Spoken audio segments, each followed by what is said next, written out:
Bajo la Lupa, la primera clínica periodística pro fomento de virtudes ciudadanas. Necesitamos información que conduzca al compromiso por el bien. Los principios valen por sí. Sin espacio para el odio y sin espacio para el sectarismo. Aquellos temas que nos preocupan como sociedad son diagnosticados bajo la lupa de hombres y mujeres creyentes del consenso, la cooperación conjunta y la reflexión propositiva, siendo ciudadanos a favor de la prosperidad común. Las confrontaciones ya fueron suficientes. Bienvenidos.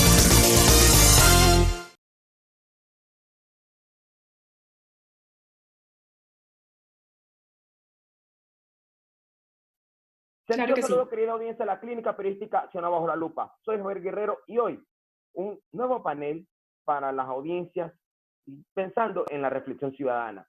Institucionalidad electoral y situación partidista.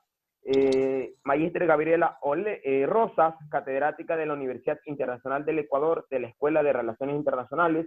Doctor Medardo Oleas, jurista, expresidente del Tribunal Supremo Electoral. Y el doctor Fausto Camacho, ex consejero del Consejo Nacional Electoral, experto electoral y coordinador del Observatorio Ciudadano Electoral. A todos, bienvenidos a Bajo la Lupa. Buenas noches, Javier. Muchísimas gracias por la invitación. Qué gusto poder compartir con el doctor Camacho y el doctor Oleas. Un saludo a toda la audiencia. Un saludo cordial a todos los contertulios, Gabriela y Fausto. Y un gusto compartir con los radio escuchas y televidentes de este medio. Agradezco a todos ustedes por la gentileza de atender esta invitación, muy especialmente en un escenario en donde hay que utilizar las plataformas virtuales para seguir generando criterio y reflexión ciudadana. Comienzo con la maestra Gabriela, luego voy con el doctor Oleas y finalmente con el doctor Camacho, pidiéndole en esta primera etapa muy sucinta para brindar a las audiencias una entrada y abrir el debate. ¿Cuál es la situación actualmente en un panorama prácticamente electoral, en donde hay una institucionalidad llamada CNE que probablemente brilla por las disputas más que por los procesos en cuanto a garantizar democracia, y en donde hay un tribunal contencioso electoral que también atiende las reclamaciones cuando existen sujetos políticos que se sienten afectados? Maestra Gabriela, doctor Oleas y doctor Camacho. Gracias, Javier. Bueno, quisiera primero iniciar entendiendo todo este contexto bajo una misma mirada: democracia consociativa. Estamos frente a un sistema de partidos fragmentado en donde se impregnan singularidades sobre las negociaciones de acuerdo a los que llegan los líderes nacionales, los grupos de poder económico y político, dentro y fuera, y que acomodan en función de sus intereses la democracia representativa. La competencia inter- e intrapartidaria, las reglas electorales, los clivajes regionales, la proliferación de movimientos políticos con poca conexión de las dinámicas sociales son solo algunos de los problemas que existen actualmente en el escenario preelectoral. Como usted bien lo ha mencionado, el CNE no solo es que tiene fuego cruzado con el TCE, sino que además está teniendo muchos retrasos de carácter técnico frente a los comicios del 2021. El 17 de septiembre comenzarán ya las inscripciones de candidaturas y aún quedan algunos reglamentos por expedir. Doctor Oleas. Bueno, hablar de institucionalidad en el Ecuador con un Consejo Nacional Electoral que es más político que técnico es un error, porque una institucionalidad se conforma con el transcurso de los años y con una reglamentación y leyes claras, y fundamentalmente con personal capacitado para el manejo de todo lo que son los procesos electorales. No podemos admitir que con cada Consejo Nacional Electoral se quieran imponer novedades que no están acorde a las necesidades del país, porque el principal problema que tiene el Consejo Nacional Electoral es la falta o ausencia de partidos políticos, porque un partido político se consolida con el tiempo, con el ejercicio, con los años de estar vigente y construyendo una ideología, construyendo planes y programas de gobierno, porque para eso están. Y si nosotros solamente admitimos que los partidos y movimientos se activen para un proceso electoral, estos son movimientos electorales. Súmele a esto que el sistema democrático no ha logrado penetrar en la ciudadanía, y tenemos una ciudadanía que no tiene cultura democrática. Es más, se siente alejada de la democracia, no cree en la democracia y es más, rechaza públicamente a todos los movimientos y partidos. Entonces, con un esquema de esta naturaleza, vamos a tener unos resultados muy pobres en cuanto a la consolidación y conformación de un buen gobierno o de un buen parlamento. Doctor Fausto Camacho. Bueno, creo que es reiterativo, sin embargo, hay que decirlo. Hay una crisis de institucionalidad republicana moscosa. El país pues atraviesa una crisis sin precedente que no tiene que ver solamente con la función electoral, que a no dudarlo tiene estos problemas. Tiene que ver con una crisis que abarca al legislativo, que abarca al ejecutivo, que abarca al poder judicial, en el cual en general la ciudadanía no confía. Y también a la quinta función, según la Constitución, la función de transparencia y control social. Entonces, se caracterizan fundamentalmente por vivir un proceso de desconfianza desde la ciudadanía hacia las instituciones, y obviamente la razón tiene que ver que sus actuaciones generalmente están por fuera del mandato de la Constitución y la ley, porque la forma de evaluar si es que cumplen o no con su función es en qué medida cumplen con los mandatos de la Constitución y la ley. Entonces, si nos volvemos al tema de lo electoral, pues el Consejo Nacional Electoral tiene problemas muy serios desde su conformación hace ya más de un año, cuando efectivamente, pues, desde la primera semana de gestión hubieron confrontaciones que hasta el día de hoy no se resuelven. Y la razón de las confrontaciones tienen que ver con que la prevalencia de intereses particulares, sean estos partidistas, políticos, de lograr empleos, de lograr sostenerse en el puesto, diferentes intereses que están alejados del interés y de la razón de ser de la institucionalidad, garantizar procesos electorales transparentes, donde la ciudadanía confía en ellos. Entonces, en medio de esta circunstancia de crisis, que está acompañada ahora por una crisis económica, por una crisis ética, por una crisis de salubridad que ha sacudido al mundo entero, pero también obviamente a nuestra sociedad. Ese es el panorama en el cual vamos a enfrentar el proceso electoral que está ya en marcha. Pues el proceso electoral no es solamente el 7 de febrero del 2021, el proceso electoral está caminando ya y efectivamente, como decía Gabriela, pues efectivamente hay un atraso desde el Consejo Electoral en el diseño de las estrategias para cumplir a cabalidad con ese objetivo que le manda la Constitución al CNE de organizar, dirigir, vigilar y garantizar los procesos electorales. Gracias, doctor Camacho, gracias, Gabriela Rosas, y gracias, doctor Oleas, por esta primera introducción. Ahora sí, al debate.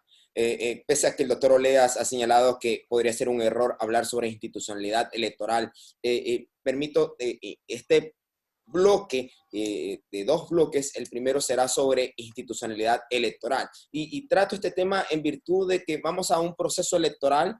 Hay un nuevo informe de Contraloría que señala algunas observaciones respecto al CNE transitorio en las elecciones 2019, y además de aquello también recojo tanto lo que señaló el doctor Olea respecto a que podría existir un CNE más político que técnico, mientras que el doctor Camacho señaló que en todo ello parece que abriga una crisis institucional y más afuera todavía una crisis producto de la pandemia y que derivó en unas ramificaciones que no ayudan tanto a los procesos respecto al fortalecimiento de la democracia. Gabriela Rosas, ¿cómo entender ello?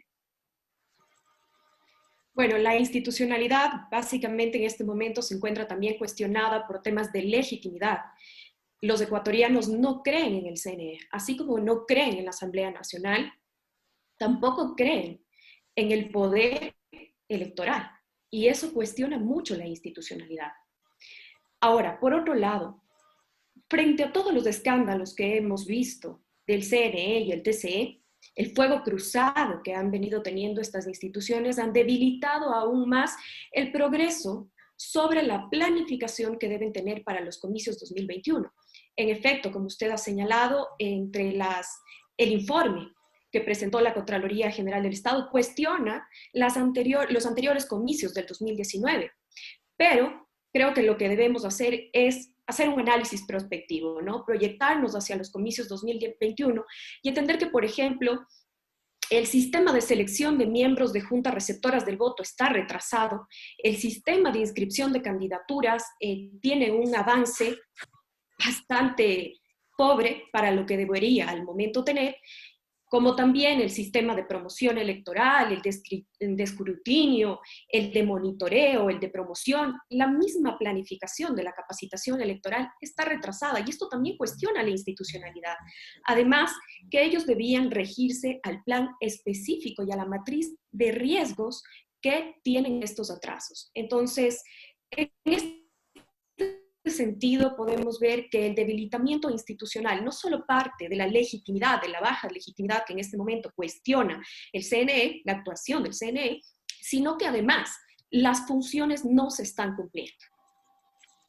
Doctor Oleas, Gabriela Rosas ha señalado respecto a varios retrasos en todos estos, digamos, subprocedimientos que logran al fin de cuentas que el CNE y en conjunto con el TCE en el ámbito de sus competencias puedan impulsar un proceso de democracia en donde los ciudadanos decidan en última instancia su confianza o su desconfianza por alguno de ellos, de sus pares que serán sus representantes.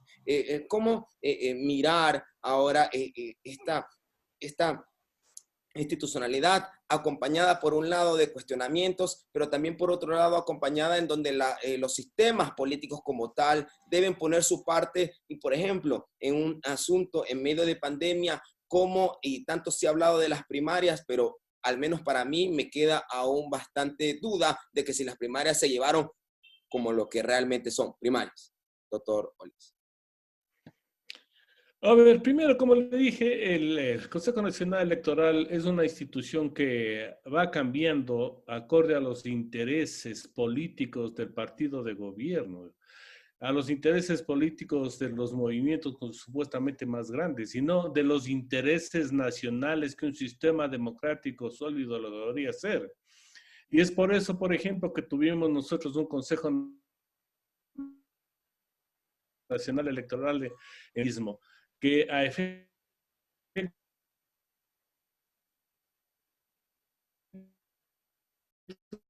de congestionar por ejemplo, que para crear un movimiento solo necesita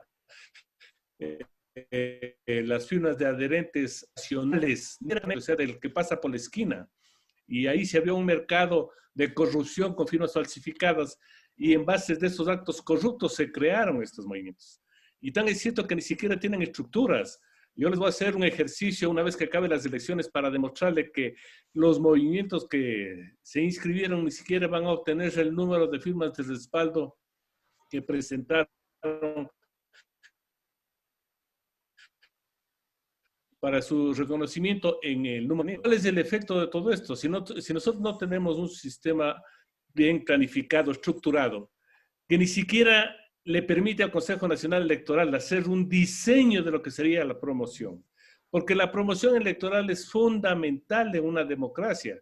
Porque sin promoción electoral nosotros no sabemos quiénes son los candidatos, su perfil, experiencia, antecedentes del candidato. Y fundamentalmente lo que proponen, que se llama precisamente los planes de gobierno, los planes de acción. Si no sabemos eso, vamos a votar, como se ha hecho históricamente, en base de otro tipo de gustos. ¿Por qué? Porque simplemente lo mediático pesa. El señor, como tiene mucha exposición en los medios, ya llámese por ser artista, cantante, reina de belleza, futbolista o estar en un reality show. Esos son los parámetros que guían a muchos ciudadanos a que vayan a votar. Entonces, yo creo que estamos en un sistema totalmente sin estructura, sin base, que va a afectar mucho a la constitución de un gobierno, porque hay que recordarles a todos los ciudadanos que la democracia sirve para conformar a un gobierno que tenga el suficiente respaldo para que nos garantice gobernabilidad. Por eso no lo vamos a tener. Por ejemplo, en las anteriores elecciones, los señores alcaldes fueron electos con un promedio del 20% de la votación.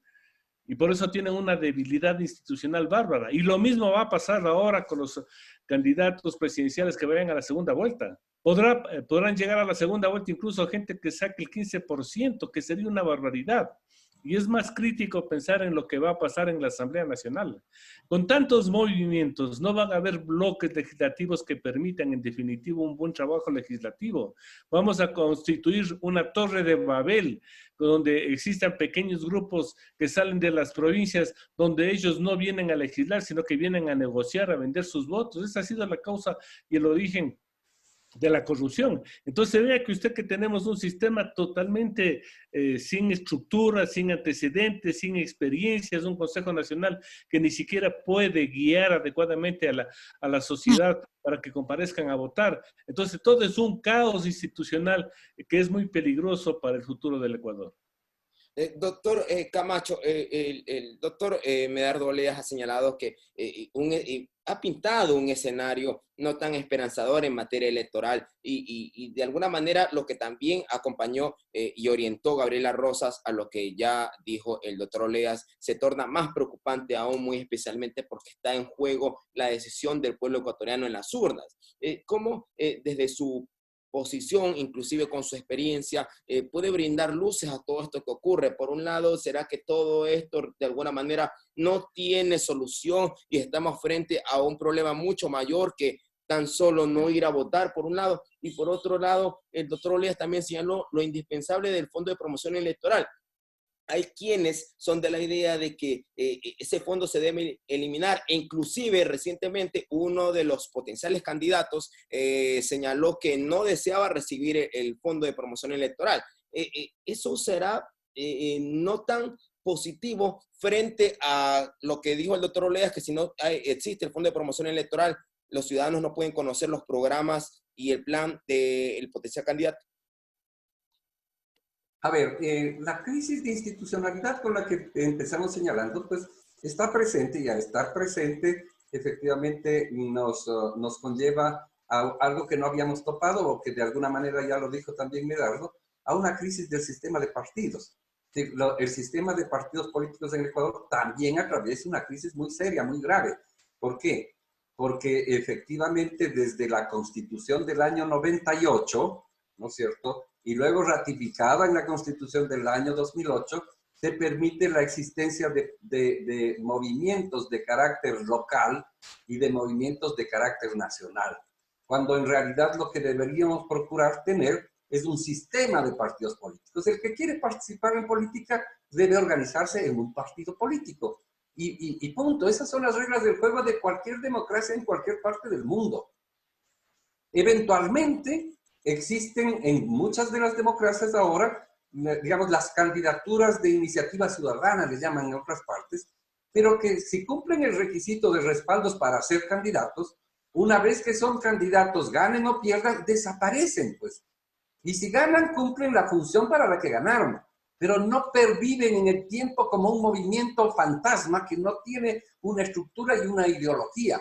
Hasta ahí podría ser aceptable el abrir un sistema de partidos políticos. Pero lo que tiene el Ecuador, y que lo tiene no desde la Constitución del 2008, lo tiene de la Constitución del 98, ¿no es cierto?, es una barbaridad, porque entonces permite la existencia de 200, de 300, de 400 organizaciones políticas. En el año 2009, que tuve la oportunidad de administrar el proceso electoral en el Consejo Nacional Electoral Transitorio, tuvimos 509 organizaciones políticas inscritas. Era una estupidez, disculpen el término tan duro que estoy utilizando, pero eso no tiene sentido. Eso no fortalece la democracia, eso la debilita. Entonces, aparte del problema de la autoridad electoral, los administradores de las elecciones, tan claramente descrito por Gabriela y por Medardo, tenemos una crisis de institucionalidad que usted también ya lo señalaba. Pues las primarias son una suerte de ficción. Es una ficción las famosas primarias porque no hay democracia interna en los partidos políticos. Y eso ahora lo ha constatado. ¿Y cómo lo ha constatado? Gracias a una reforma que se aprobó y puso en momentos distintos las etapas del proceso electoral en la ley. Y entonces ahora eso se ha evidenciado totalmente Porque en estos 15 días que culminan el día de mañana, ¿no es cierto?, deben llevarse adelante estos procesos de selección democrática de las candidaturas. Y entonces resulta que algún candidato, algún partido político reunió 24 delegados, uno por provincia, y ese era el colegio electoral que designaba las candidaturas. Y otros que reunieron 3, 4, 5, 6, 7 gentes por provincia, pero que no cumplen inclusive con el mandato de la ley, que dice que esas personas de esos colegios electorales deben haber sido designadas universalmente por quienes son la base partidaria. No pueden ser porque simplemente lo que dice Medardo es cierto, no existe esa base partidaria. Y entonces, aquel problema que se evidenció en el año 2012 con la llamada crisis de las firmas, ¿no es cierto?, es un tema no resuelto. Y resulta que la Contraloría entra a analizar aquello y se queda en cumplir una consigna política de descalificar 4 partidos para echarle afuera a Correa y no mira el problema de fondo. Mire, los ciudadanos deben entender, en el 2011 y 2012 los partidos presentaron 11 millones de afiliados. No el CNE, los partidos. ¿Qué significaba eso? Eran más afiliados que el número de votantes que en ese entonces existían en el país. Entonces, es una locura. Y lo que hoy vivimos, que ya lo vimos antes, es exactamente lo mismo. Según los datos del CNE, pero son la información entregada por los partidos, no es inventada por el CNE. Más del 50% de los ciudadanos en capacidad de votar estamos afiliados a algún partido político. Somos una sociedad terriblemente politizada. Falso, mentira. Estamos viviendo sentados en una mentira o encima de una mentira. Entonces, la posibilidad de resolver las cosas va en una perspectiva de más largo plazo. Pero estamos abocados a unas elecciones ahora. Y efectivamente, pues, hay que buscar la forma de que funcione lo mejor posible esas elecciones con las debilidades que hoy hemos sido muy duros en señalar que son verdad, que están allí y que hay que enfrentarlas. ¿En medio de qué? En medio del proceso electoral. El tema de las primarias, ciertamente, ya usted lo ha abordado. ¿Qué ocurre ahora con el Fondo de Promoción Electoral y estos ofrecimientos, por un lado, de ciertos actores políticos y, por otro lado, en las propias declaraciones de la presidenta del CNE, Diana Tamain, que señala que en un marco de estado de excepción bastaría un decreto presidencial para que no se utilice Fondo de Promoción Electoral? Me parece una barbaridad lo uno y lo otro, porque hay una norma constitucional, ¿no es cierto?, que establece la prohibición de contratar prensa escrita, radio, televisión y vallas publicitarias de parte de las candidaturas. Nadie puede, ni los candidatos, ni los partidos, ni particulares, contratar prensa escrita, radio, televisión y vallas publicitarias en época electoral para promocionar o decir algo sobre temas electorales. Entonces, la desaparición del fondo que propone el señor Lasso y que dice que él es generoso porque, claro, cree que va a poder contratar lo que sea. Tal vez no ha leído la Constitución. No puede contratar nada porque está en contra de la Constitución. Y el Código de la Democracia establece sanciones muy drásticas a quien haga aquello. Y por otro lado, que la presidenta del CNE diga semejante barbaridad, también es preocupante, pues, porque como decía Medardo, efectivamente la promoción es el mecanismo a través del cual la ciudadanía en el esquema diseñado en la Constitución y en la ley tiene la posibilidad de conocer las propuestas del currículum, el plan de gobierno, lo que sea, los nombres de los candidatos, pero de lo que se diseñó en el año 2009, lo que decía Medardo también, no han dado un solo paso para mejorar un sistema de promoción y un sistema de promoción que funcionó bastante bien en el 2009, el día de hoy hace aguas por todas partes.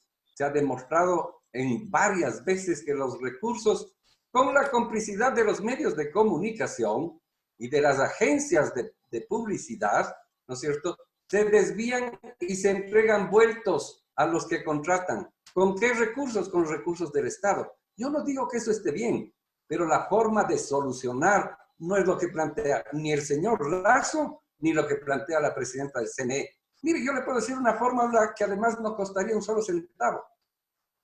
Usted modifique la ley de comunicación, establezca la obligación de todos los usuarios de frecuencias del espectro radioeléctrico, entiéndase, radio y televisión, de entregarle el 5% al Consejo Nacional Electoral del tiempo al aire diario para que el Consejo diseñe la promoción electoral. Obligación que tendrían que entregarla sin ningún problema. En el pasado, la ley de comunicación anterior a la Constitución inclusive, establecía que los medios tenían que entregar 1 hora diaria al Estado para educación. ¿Saben en qué momento ponían a pautar los medios de comunicación esa hora diaria? A las 2 de la mañana, a las 3 de la mañana, a las 5 de la mañana. Entonces, efectivamente, si ellos están usufructuando de un bien que es de todos los ecuatorianos, como es el espectro radioeléctrico, pues oblíguenles a que entreguen una parte de ese, además solamente durante 45 días, no durante toda la vida, durante el tiempo que dura la promoción electoral. Y eso no le cuesta un centavo ni al Estado, ni a los partidos, ni a los banqueros, ni a nadie. Que no sea el usufructuar de algo que es nuestro, de los ecuatorianos, de los electores. Mire, hay cómo diseñar cosas que dichas así, pues habrá que perfeccionarlas, pero que además se propuso como reforma del Código de la Democracia. Pero ¿quiénes son los que no aceptaron? 2 instancias, ni el legislativo, ni el ejecutivo, y obviamente hubo un mutis por el foro de los medios de comunicación. Porque ¿a dónde, la última reflexión, a dónde van a parar esos 42 millones de dólares si es que finalmente se aprueban? A las cuentas de los medios de comunicación. No van a los partidos. Van a la radio, a la televisión, a la prensa escrita y a las empresas de vallas. Ellos son los beneficiarios últimos de esos recursos que se destinan y que es necesario que existan. Y si no son recursos, lo que es necesario que exista es la garantía de la promoción electoral. Les propongo para este segundo bloque del panel, a tanto la maestra Gabriela como al doctor Fausto Camacho, sistema de partidos. Los sistemas de partidos en su momento buscaron impulsar reformas en aras de adaptarse a los tiempos, hablaban bastante de relevo generacional, actualmente inclusive algunos de ellos, por no decir prácticamente todos, impulsan a que cuadros de sus filas, sus simpatizantes jóvenes, puedan encabezar listas, pero me corregirán ustedes de lo que observa la ciudadanía y observa quien le habla, generalmente no son titulares sino alternos. ¿Cómo mirar ese tema? Los partidos políticos probablemente nunca maduraron, se quedaron en el discurso. Maestra Gabriela, doctor Camacho. Javier, bueno, en este segundo bloque sí quisiera recoger algunas ideas del doctor Oleas, del doctor Camacho, para poder un poco sintetizar esto y responder estas otras preguntas que hay. En las últimas elecciones, en efecto, la fragmentación partidaria ha tenido como principal resultado que quien se legitima en el poder no necesariamente es un representante de las mayorías, sino por el contrario, quien logra ganar una contienda electoral con resultados absolutamente débiles por haber sido elegido con proporciones mínimas de la votación global. Esta frágil legitimidad cuestiona la gobernabilidad frente a un sistema disperso de latente disputa de fuerzas políticas, lo cual dificulta el ejercicio de gobierno. Podríamos pensar, actualmente cualquier alianza, hasta las más impensables, podrían hacerse realidad en los comicios 2021, con tal de lograr triunfos electorales. El distanciamiento, por ejemplo, entre el Partido Social Cristiano y Creo, también refleja esto. Cómo han hecho sus votaciones, los bloques dentro de la Asamblea Nacional, entre otros, es un claro ejemplo. Por otro lado, el doctor Oleas se refería al tema del umbral electoral sobre las organizaciones políticas.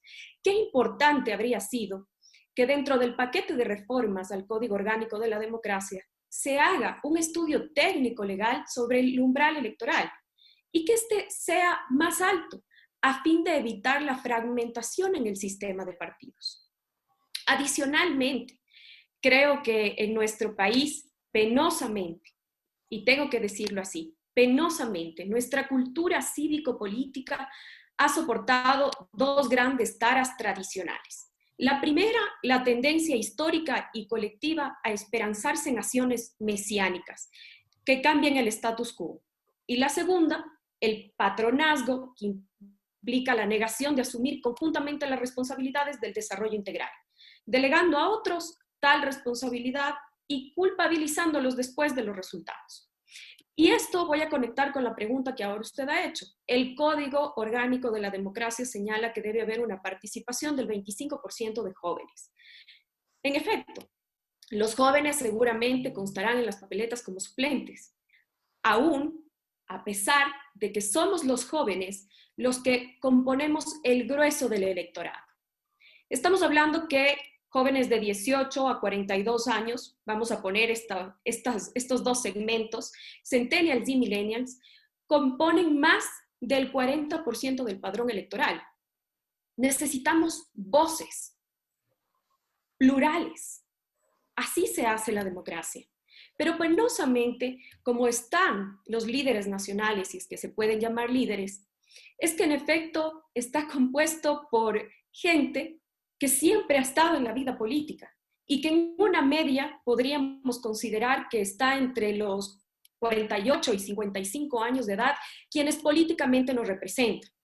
Ojo, aún a pesar de que los jóvenes precisamente no se creen representados por ningún político y muchos de ellos señalan ser completamente apolíticos, no tienen interés por la política.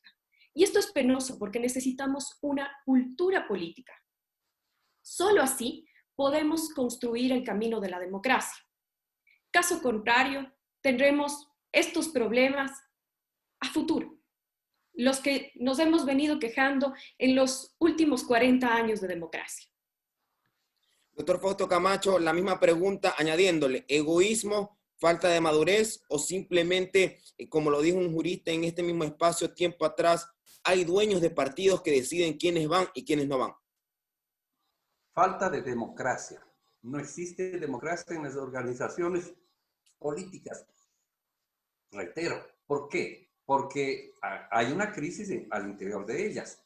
Y entonces resulta paradigmático que efectivamente la representación de las mujeres se haya vuelto finalmente, luego de una gran pelea del movimiento de mujeres que arranca por allá por el año 80, ¿no es cierto?, que termina en un proceso que en el 2006 se completa para llegar a la paridad, pasando por una reforma constitucional en el 98 y ratificándose lo ya alcanzado en la Constitución del 2008. ¿Pero acaso se ha resuelto el problema de la representación política de las mujeres? O sea, yo estoy de acuerdo totalmente con la paridad.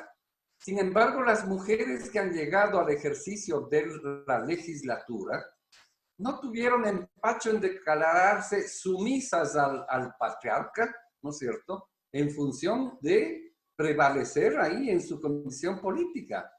Entonces, la representación de los jóvenes per se no es un tema exclusivamente etario, es un tema de en qué medida en los partidos políticos existe democracia, en qué medida los partidos políticos, bien lo decía Gabriela, representan o no a los jóvenes. Pero no solo eso, ¿tienen realmente un número significativo de jóvenes en sus filas? O uno de los retos que no han sabido cómo cumplirlo es cómo dejar de encargarles cargar banderas a los que se juntan a los partidos y no darles otras características y condiciones. Pero aquí viene una reflexión muy seria. ¿Cuál es el candidato más joven de apenas 35 años propuesto para las elecciones en este momento? Resulta que es el candidato del correísmo. Resulta que es el candidato del correísmo y todos los opositores al correísmo tienen, empezando por un candidato de 78 años como es Isidro Romero, pasando por candidatos que están alrededor de los 70 y creo que los dos más jóvenes de los que han sido propuestos como precandidatos de manera seria, por así decirlo, son el señor Yacu Pérez y el señor César Montúpar, pero César Montúpar está en los 55 y el Yacu está, si no me equivoco, en los 46, 47 años. En el caso de él está lo más cercano. Pero el candidato del correísmo tiene 35. ¿Ya? Y si usted analiza las listas del correísmo, es la que más jóvenes incorpora en puestos protagonistas. Y no están sujetos a estar de relleno en las suplencias. Entonces hay que hacer una autocrítica respecto de las organizaciones políticas, ¿no es cierto? Como quien ha sido un representante enemigo de la democracia realmente, porque el autoritarismo es la antítesis de la democracia, ¿verdad? Y la corrupción, obviamente. Sin embargo, no tiene ningún problema en poner candidaturas jóvenes. ¿Por qué? Porque además vivió la experiencia. Que los jóvenes que él incorporó a su gobierno fueron jóvenes absolutamente funcionales. El hecho de ser joven no garantiza absolutamente nada que no sea ser joven. Pero empezando por el propio señor Arauz. El señor Arauz es militante de allí, de ese proyecto desde los 22 años. Pero si usted analiza los gabinetes y los puestos en que estuvieron jóvenes en el gobierno de Correa, son muchos. Y se sumaron a esa acción dolosa desde el punto de vista de la corrupción y se sumaron también, ¿no es cierto?, a desbaratar la institucionalidad democrática en función de sus intereses. El problema es más allá de lo etario, el problema es un tema de concepciones republicanas democráticas y en qué medida trabajamos para que eso funcione. Lo mismo de los jóvenes, lo mismo de los animalistas, lo mismo de las mujeres, lo mismo, son parte de un concepto global de la democracia, que cuando la democracia funciona, efectivamente hay que dar los espacios a todos esos sectores, pero en el ámbito no solamente del número de años que tienes, sino de en qué medida participas para efectivamente fortalecer el sistema democrático como el sistema de representación mejor diseñado hasta ahora para los gobiernos. Y siempre vas a encontrar que la democracia tiene efectivamente deficiencias, a no dudarlo, pero no hemos encontrado todavía un sistema mejor que ese. Para tanto la maestra Gabriela como para el doctor Camacho, para cerrar este bloque, ciertamente existen ciertas problemáticas en materia de partidos, de sistema de partidos. El corazón de la democracia se señala que son los partidos políticos. ¿Cómo entender, y probablemente también sea el sentir de quien nos está viendo o nos va a ver y nos va a escuchar, que pareciera que los partidos se apagan luego de las elecciones, muy especialmente cuando no ganaron, y se encienden previo a las elecciones, en campaña y hasta ver qué ocurre el día de las elecciones? Maestra Gabriela, doctor Camacho. Javier, bueno, quisiera referirme a lo que decía el doctor Camacho. En efecto, la cultura política y el sistema democrático en el Ecuador presenta una fragilidad que jugará un papel trascendental en las próximas elecciones. En efecto, esta frágil memoria que tenemos como ecuatorianos hace que añoremos el pasado y pongamos posiblemente en evidencia el más alto índice de volatilidad electoral en los próximos comicios también. Y en efecto, puede ocurrir que también el fantasma del correísmo retorne con más fuerza, con ese voto duro con el que se ha caracterizado el correísmo y con la capacidad de movilización de voto que tiene Correa. Esto a efectos incluso de que la institucionalidad no ha respetado y se ha creído que para impedir el retorno del correísmo todo vale. Y no es así, vivimos en un Estado de Derecho, en donde las autoridades están sometidas a un ordenamiento. El CNE, la Corte Nacional, la Contraloría deben actuar bajo ese Estado de Derecho, sin ninguna dedicatoria. Eso precisamente es lo que va a ser un gran reto para las siguientes elecciones. Como ha dicho también el doctor Camacho, los jóvenes, que es la cuota que propone el Código de la Democracia, el 25%, comprende un segmento de 18 a 29 años, un segmento bastante complejo, un segmento que es apolítico porque lo que ha visto en la política es corrupción. Y no hemos cambiado la idea de esto en los últimos años. Entonces, el joven promedio no quiere involucrarse en la política, por lo cual las organizaciones políticas siguen teniendo los mismos laureos. y perdón por decirlo así, pero seguimos teniendo los mismos políticos de siempre. No damos espacio al disenso, ni tampoco a la verdadera participación de los jóvenes. Y esto también es una falla de la democracia. Entonces, tenemos que preocuparnos por eso. Ahora, con respecto a lo que usted mencionaba, Javier, quisiera comentar brevemente que otra cosa técnica que no hemos puesto sobre la mesa es el tema de la regulación expresa de los debates electorales y que estos sean con criterios de obligatoriedad, igualdad, proporcionalidad, neutralidad y objetividad. Porque caso contrario también, las reformas que hicieron al Código de la Democracia no se van a poder visibilizar. ¿De qué nos serviría tener debates en los que los políticos vayan a hablar de romanticismos, de propuestas románticas? Lo ideal sería precisamente poderlos segmentar, poder hacer un debate especializado sobre los temas más importantes, sobre los temas más relevantes que quiere escuchar el ciudadano y sobre todo proponer soluciones a esto. Doctor Camacho. A ver, efectivamente creo que ese es un reto importante, el cómo recrear, si cabe el término, replantearse, repensar, ¿no es cierto?, el sistema de partidos políticos y el sistema de representación. No creo que hay mucho que hacer que no sea, digamos, incorporar nueva gente a que bajo los preceptos efectivamente de la democracia empiecen a actuar en función de la democracia. Porque nuevamente voy a permitirme poner el ejemplo de la incorporación de los jóvenes en el gobierno de Correa. Esa incorporación no significó una renovación de la democracia. Y no per se va a significar una renovación de la democracia. Y si los jóvenes son apolíticos, eso es relativo. Porque todos los que se incorporaron en el gobierno de Correa asumieron una postura ideológica política, pragmática seguramente, pero la asumieron. Porque es el gobierno que más campo ha dado a la juventud para incorporarse al aparato del Estado. Mucho más que el gobierno actual y mucho más que los gobiernos anteriores. Entonces, yo insisto en que lo importante, aparte de ingresar y de procurar que los jóvenes se enamoren de la política, pero deben enamorarse de la política en función de ideales, en función de concepciones, de causas. Si es que eres feminista, si es que eres animalista, si es que eres ecologista, encuentres en la política efectivamente una forma de cómo canalizar ese interés que puede estar ahí en la juventud.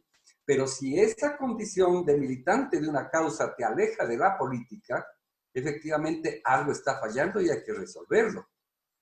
Hay que resolverlo, ¿para qué? Porque la única forma, no sé si la única, pero una de las formas más efectivas de poder tomar decisiones a nivel del Estado que incidan sobre la sociedad respecto de elementos de la cultura política, cualquiera que estos sean como los que yo enumeré u otros, ¿no es cierto?, son a través del propio Estado, pero con una fuerza desde la base de la sociedad. Y esa base de la sociedad presiona al Estado, exige del Estado, pero también accede al Estado para facilitar la asunción de políticas públicas respecto, por ejemplo, pues del feminismo, respecto, por ejemplo, del tema de la ecología y de la preservación del ambiente.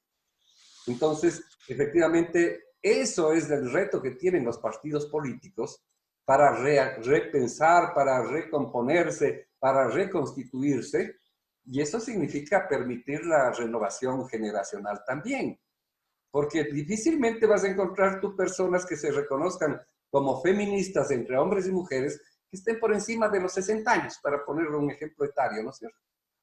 Pero vas a encontrar muchos que se autoconsideren así del segmento justamente del que señala ahora el código, que lo señala como jóvenes, ¿no? La representación de 18 a 29 años. Y Gabriela proponía, ampliemos a los 42. Independientemente de aquello, vas a encontrar efectivamente un segmento con esta militancia en causas muchísimo más amplio ya. Y si no tienen presencia en los partidos, y no tienen presencia luego en el Estado, pero con concepciones democráticas, pues, con concepciones de que esa representación es para ponerlo al servicio de, no para usar el servicio en beneficio de, que es lo que suele suceder cuando no se tiene clarísima para qué está el Estado y para qué intervengo en política. O tal vez lo tienen tan claro que efectivamente quiero intervenir en política para poner al Estado en servicio de mis intereses y enriquecerme como el señor Salcedo, por ejemplo, ¿no es cierto? Joven integrado a la política desde los 20 y otros jóvenes de esa naturaleza. Gravísimo, por cierto, ¿no? Yo no quiero que se integren jóvenes delincuentes, lo que quiero que se integren a la política es jóvenes que tengan una concepción ética de lo público realmente distinta. Gracias, doctor Fausto Camacho. En los minutos que nos quedan, por favor, Magíster Gabriela Rosas y doctor Fausto Camacho, la propuesta, lo más importante del panel. ¿Hacia dónde debe dirigir todo el esfuerzo del aparato público y ciudadano? ¿Por qué no en pro de fortalecer, no sé si fortalecer o rediseñar el aparato electoral ecuatoriano? Magíster Gabriela Rosas y doctor Fausto Camacho. Bueno, yo en realidad no creo que por la legitimidad se deba cuestionar la institucionalidad. Pienso que no es el mejor momento para estar incluso con propuestas de refundar la patria, de refundar las instituciones. Creo que eso no es. Lo que sí creo es que la institucionalidad debe renovarse. Penosamente nos dan miedo los cambios, porque estos producen siempre incertidumbres, pero son necesarios. No hay, por ejemplo, la posibilidad de que el próximo gobierno salga bien librado. Candidatizarse a los comicios del 2021, de hecho, no es la mejor opción. Y sin embargo, estamos viendo que posiblemente tendremos una papeleta entre 15 y 20 candidatos a presidenciables. Quien llegue a ser presidente de la República tiene retos muy importantes. Existe una inestabilidad política latente y evidentemente llegará también con una legitimidad cuestionada y por lo tanto eso incidirá en su capacidad de gobernabilidad. En ese sentido, tendrá que hacer los esfuerzos que sean necesarios para poder llegar a consensos con distintos frentes y así pensar más bien en una renovación institucional, más no en una refundación institucional. Clarísimo. Doctor Fausto Camacho, la misma pregunta y probablemente la reformulo. ¿Cómo enfocar todo el poder público y el poder ciudadano en fortalecer el aparato electoral y que tenga como código o como lenguaje la política del consenso? A ver, en la competencia electoral difícilmente puedes hablar de consenso. De lo que se trata en el caso de la competencia electoral es del debate de posturas distintas. Ahora, ¿en qué términos se lleva el debate? Es otra cosa, ¿no es cierto? No puede ser un debate con la ley de la selva o la ley de la selva de cemento, que es peor que la de la selva tropical. Efectivamente, creo que hay que contribuir a que el proceso electoral que viene eleve el nivel de debate de las propuestas alrededor de qué es lo que puede realmente convenirle al Ecuador para salir de esa gravísima crisis que habíamos señalado en las primeras partes de este panel, digamos que abarca más allá de la crisis de institucionalidad y que seguramente es la que más le importa al común de la gente. ¿Qué más le importa? ¿Que funcione bien la democracia en cuanto a que la asamblea sea bien vista para el común de los ecuatorianos o tener trabajo? Seguramente lo segundo, ¿no es cierto? Sin duda. Porque además no hay cómo desligar lo uno de lo otro.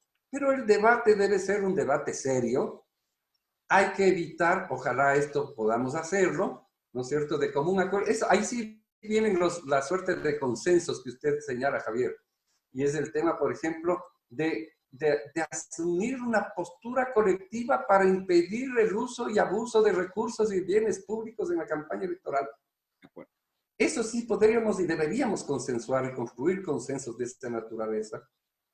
Que no hayan elementos que generen homofobia, violencia, racismo, ¿no es cierto?, en el discurso de la campaña electoral. porque además ahora, pues si eres correísta eres criminal, y si es que eres de la derecha eres igualmente criminal, y si eres del centro eres un comunista que es mejor que te fusilen. O sea, los niveles de confrontación en la sociedad ecuatoriana se han elevado tanto que el compromiso que habría que procurar construir en consenso es que el debate sea civilizado y que sea de ideas, y que si es que alguien piensa diferente que tú piensas, efectivamente no es tu enemigo, no es tu contrario al que tienes que eliminarlo, es un contrario al que tienes que vencerlo con la razón, y la razón no es la que tienes en tu cabeza, la razón es la que te dará el electorado que vote más por ti que por el otro que piensa diferente que tú. Entonces, efectivamente, creo que esa construcción de esa suerte de consenso deben cumplir un papel importantísimo la autoridad electoral, por un lado. Por otro lado, efectivamente, los partidos políticos y finalmente la sociedad, los electores. Entonces, hay tres componentes que pueden confluir en este proceso y que pueden darle mayor legitimidad, efectivamente, a quienes resulten los ganadores. No veo con mucho optimismo la propuesta que estoy haciendo, sin embargo, creo que de este tipo de sueños es los que hay que tratar de convertirlos en realidad. Y hay que plantearlos en el debate y hay que plantearlos efectivamente para construir esto. Hay que buscar la mejor forma de hacer la promoción electoral. Y hoy es un debate que además tiene que resolverse en corto tiempo. Y tienes una realidad. No hay plata en el Estado, hay actitudes demagógicas en los partidos políticos, hay norma constitucional que prohíbe la contratación de publicidad en los medios, hay la necesidad de la promoción de los nombres, de los planteamientos y de los programas de los candidatos. Bueno, ahí tienes los diferentes componentes. Busquemos una solución. Pero la solución no es ni condenando al uno, ni condenando al otro, ni diciendo no hay plata, o diciendo esto hay que hacer porque hay que hacer. Hay que convocar a construir una propuesta. ¿Para qué? Para resolver todo. Gracias. Gracias, Magíster Gabriela Rosas, catedrática de la Universidad Internacional del Ecuador de la Escuela de Relaciones Internacionales. Gracias, doctor Fausto Camacho, es consejero del Consejo Nacional Electoral, experto electoral y coordinador del Observatorio Ciudadano Electoral. Y gracias en su momento al doctor Medardo Oleas, jurista, expresidente del Tribunal Supremo Electoral, por comparecer a la Clínica Periodística Ciudadana y con sus ideas brindar mayor espacio a la reflexión ciudadana. Síganse cuidando porque la pandemia no ha pasado. Les agradezco nuevamente por su comparecencia y que tengan buena noche. De igual manera, muchas gracias. Buenas noches.